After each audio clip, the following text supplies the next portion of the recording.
Hello friends आउ एक blog रे आपण मानक बहुत बहुत स्वागत। आज माने ये हूँ संडे माने आज संडे दिन तो मॉर्निंग रू ये परोटा और आलू भजा बनिए बोली तार रेडी करूली सेपटे आलू भजा बसी देती एपटे मुझे परोटा कर ट्विन्स बेबी मैंने उठी गले से भी खुआईनी फास्ट भाविली परोटा भजा बनईदे आराम से खुआबी खुआ टाइम टेक लगी तो ये आलू दीप पूरा भजा रेडी हो गलानी। आउ ये जो कड़े मु आनी लुहा कड़े ये पूरा भजा भजी तरकारी पूरा बढ़िया हो तो माने जल्दी पूरा हिट हो पूरा मस्त हो तो चलतु आज ब्लॉगटा संडे ब्लॉगटा मुझे स्टार्ट कली ब्रेकफास्ट रू केमी कौन ट्विन्स कटुची दिनटा सब तो टिके ब्लॉग रे ही अच्छी मैंने ब्लॉग टी एंजॉय करूँ।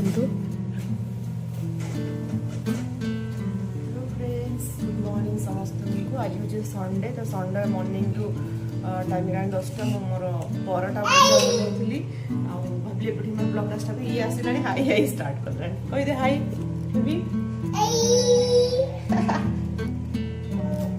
चलो तो एपटे मोर ब्लॉग स्टार्ट होमी कौन संडेटा कटुची हाई हाई को हाई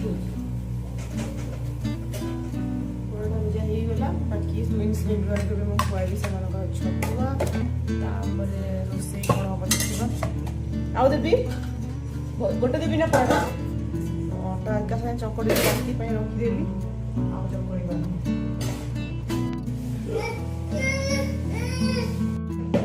को तो खाया देदेली भाई मुझे खाइनी मु खाई ट्विन्स बेबी मान खुए कहीं से जस्ट उठी तो सागे सागे खाइबेनी तो मुझे भाविली आम मैंने फास्ट खाईदू न खाइले माने 10टा पर ना आम से जस्ट उठिले से तुलसी पत्र रस देती भाविली सागे सागे तो खाइबेनी टाइम लगे से गोटे अध घंटा भितर खुआबी ता भर मुझे खाइनी आमर खाया पीया सरीगले से आराम से खुआई पारि तो परोटा भजा आलू भजा परोटा सहित आलू भजा कम्बिनेसन बहुत ही बढ़िया लगता है सहित थिला सिमेई फ्रिज रखा तो सहीटा आनली खायापे भल लगे मु भॉइस होता ट्विन्स शोनी अपन पार्टी करुचे से 12टा है जमा भी शोनी पार्टी करुचे जड़े शोई पड़ा तो चलतु माने परोटा भजा खाई सारापर आउ लंच रि वीडियो बनई नी तापर सीधा जो बासन पड़ी आनली कि डिश वाशर पकई नेबी माने सब तो पकाए बट वीडियो केबे करि न थाए जेहेतु ब्लॉग बनाऊली संडे थिला टिके टाइम थिला भाविली सब टिके शेयर करनवा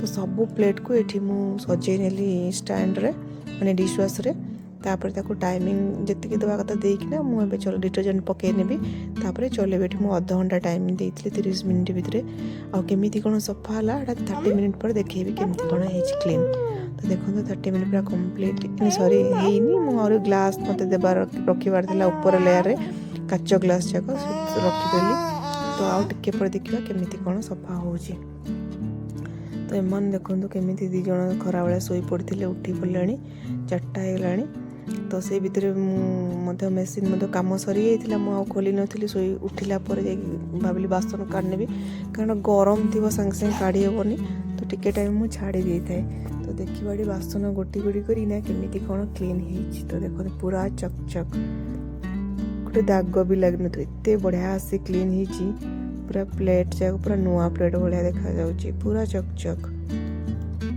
तो हाथ में माजिले भी एत माने चकचक हुए ये हो तो मत मु तो बहुत ही बढ़िया खुशी माने एत सुंदर भाव में माजी पूरा क्लीन हो पूरा आउ बासन भी ओदा ओदा न पूरा सुखिकी भर आने डायरेक्ट स्टैंड रखा पोचार नहीं कि नहीं तो यहाँ ही गोटे प्लस पॉइंट आ जो बेलाटा जो दाग थिला पकई भी देखली पूरा क्लीन हो जाए सबुठ बढ़िया गला काच ग्लास तो पूरा माने चकचक हो जाऊँगी एत बढ़िया से सफा हो तो सब गोटे काढ़ी नेली ट्विन्स बेबी मैंने गोटे कैमेरा आगे ठिया से निजे जाओ होता तो मुझे सब छड़े नचुची ग्लास दे दियो मुझे भांगी पकेबी तो एमती मुझे कैमेरा देखी ग्लास जाक भी बहुत बढ़िया से सफा हो ग्लास थर्मो फ्लास्क सब देदेवे बढ़िया से क्लीन हो स्पून भी आ गए स्टाण्ड देती बट एत सारा स्पून तो यूज हो ना मुझे काढ़ दी स्टाण्डटा एमती भी दी साइड रे स्टाण्ड बहुत सारा देती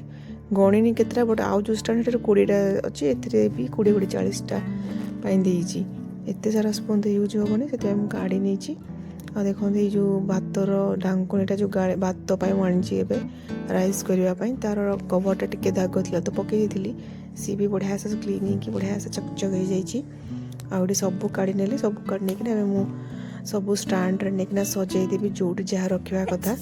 ଏଇ ଭିତରେ ମୁଁ ଯାଇଛି ବାସନ ରଖିବାକୁ, ତାର କ୍ୟାମେରା ନିଜେ ନିଜେ ଅନ୍ କରିଦେଇକି ହାଏ ହାଏ ହେଉଥିଲା। ଏଇ କ'ଣ ମୁଁ ଆସିଗଲି, ପୁଣି କ୍ୟାମେରା ଅଫ୍ କରିଦେଲି। ତ ତାକୁ ଧରିକି ଏବେ ବାସନ ସବୁ ସଜଡ଼ା ସଜଡ଼ି କରିନେବି, ଯେଉଁଠି ଯେଉଁ ପ୍ଲେଟ୍ କପ୍ ଜାଗାରେ କପ୍, ଗ୍ଲାସ୍ ଜାଗାରେ ଗ୍ଲାସ୍, ବଡ଼ ବଡ଼ ଥାଳି ଜାଗାରେ ପ୍ଲେଟ୍ସ, ଯେଉଁଠି ଜାଗାରେ କଥା ରଖିନିଏ। ରଖିଦେଲା ପରେ ସେ ଜାଗାଟା ଆଉ କ'ଣ କଲେ ଆଉ ମାନେ ଯେଉଁଠି ଯାହା ରଖିଥିଲେ ପୁରା ଖାଲି ଖାଲି ଲାଗେ, ଆଉ କିଛି କାମ ବି ନଥାଏ, ଭଲ ହିଁ ଲାଗେ ନିଜକୁ କି ଯେ ହଁ ଯେଉଁଠି ଯାହା ମାନେ ରଖିବା କଥା ମୁଁ ରଖି ସାରିଲି। ତ ଏମିତି ହିଁ ୟାକୁ ଇଏ ନା ତଳେ ଓହ୍ଲାଉନଥିଲା, କାନ୍ଦୁଥିଲା, ସେଥିପାଇଁ ଭାବିଲି ଟିକେ ଧରିନି। ବହୁତ କାନ୍ଦେ, ମାନେ ଅଳ୍ପ ଟାଇମ୍ ତଳେ ରୁହେ, ବେଶୀ ଟାଇମ୍ ମୋ ପାଖରେ ହିଁ ରୁହେ।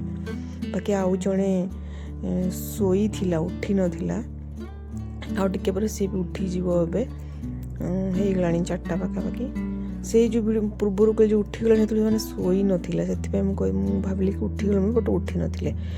ଇଏ ଆଗ ଉଠିଗଲା, ଇଏ ଟିକେ ଜଲ୍ଦି ଶୋଇପଡ଼ିଥିଲା। ସିଏ କ'ଣ ମାନେ ଲେଟ୍ରେ ଶୋଇଲା, ସିଏ ଟିକେ ମାନେ 12ଟାରେ ଶୋଇ ପଡ଼ିଥିଲା, ତ ଖରାବେଳେ ମଧ୍ୟ ସେ ଲେଟ୍ରେ ଶୋଇଛି, ମାନେ 3:30ରେ ଶୋଇଛି ସିଏ।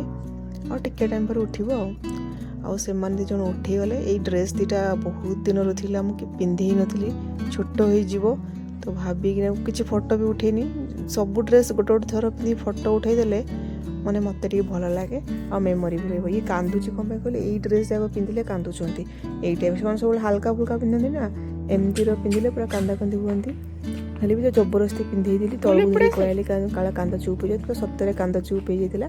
କିଛି ଫଟୋ ଉଠେଇଲି, ସେଇଟା ମୁଁ ଗୋଟେ ଛୋଟ ସର୍ଟସରେ ମାନେ ଅପଲୋଡ଼ କରିଛି। ତାପରେ ଆସିଲା ପରେ ଟିକେ ଚା ବନେଇ ଦେଇଥିଲି ଅନୁଙ୍କ ପାଇଁ ଆଉ ମୋ ପାଇଁ ଚା। ତ ଚା ପିଇଲୁ, ତାପରେ ଇଭିନିଂଟା ତ ଏମିତି ହିଁ କଟିଲା। ବାକି ଡିନର୍ ପରେ ସବୁ ପରାପରି ହେଇଯାଇଥିଲା। ଦେଖନ୍ତୁ ତାକୁ ମୁଁ କହିଲି ଡାଇପର୍ ଆଣିଦେ, ସେ ଯାଇକି ଏମିତି ଡାଇପର୍ ଆଣିଦେଉଛି। ତ ଡାଇପର୍ ଏଇ ଭିତରେ କହିଛି କ'ଣ କହିଲ, ବଡ଼ ଶୋଇ ପଡ଼ିଲାଣି, ଆସିକି ରାତି 12ଟା ହେଇଗଲାଣି।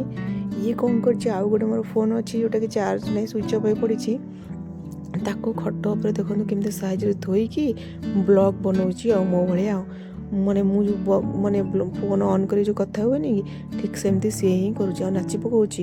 ତାପରେ ନିଜେ ନିଜେ କ୍ୟାମେରା ହାଇ କରି, ଟିଭି ଲାଗିଥିଲା ତ ସେଥିପାଇଁ ମୁଁ ଟିକେ ମ୍ୟୁଟ୍ କରି ଶୁଣେଇଥିଲି, ହାଇ ବୋଲି ଦେଖିଦେଲା ମୁଁ ତାର ଭିଡ଼ିଓ ବନାଉଛି, ସେଥିପାଇଁ ସେ ହସି ପକାଉଛି ଆଡ଼େ ଅନେଇକି। ନହେଲେ ନିଜେ ନିଜେ ପୁରା ବଢ଼ିଆ ସେ ହାଇ କହିକିନା ଡ୍ୟାନ୍ସ ଫ୍ୟାନ୍ସ କରିଦେଉଥିଲା। ତ ମୁଁ ଭାବିଲି ନିହାତି ଏଇଟା ଗୋଟେ ଲାଷ୍ଟ ପାର୍ଟରେ ରଖିବି, କାରଣ ଏବେ ରିସେଣ୍ଟଲି ଏଡ଼ିଟିଂ କଲାବେଳେ ହିଁ ସେ ଫୋନ୍ ନେଇକିନା ଖଟ ସାଇଡ଼୍ରେ ନାଚିକି ହାଇ ହେଉଥିଲା, ବ୍ଲଗ୍ ବନାଉଥିଲା ତା'ର। ତ ମୁଁ ଭାବିଲି ଏଇଟା ନିହାତି ଲାଷ୍ଟରେ ଆଡ଼୍ କରିଦେବି। ଆଉ ଏମିତି ହିଁ ତ ଆଉ ବଡ଼ ଝିଅ ସେ ଶୋଇପଡ଼ିଲା, ମାନେ ଏମିତି ମାନେ ହାତ ପକାଇକି ସୁଲସୁଲ କଲାବେଳେ ଶୋଇପଡ଼ିଛି। ତ ଫ୍ରେଣ୍ଡସ୍, ଆଜିର ବ୍ଲଗ୍କୁ ମୁଁ ଏଇଠି ରଖୁଛି। ରହିଲି, ବାଏ ବାଏ, ପୁଣି ଦେଖା ହେବା।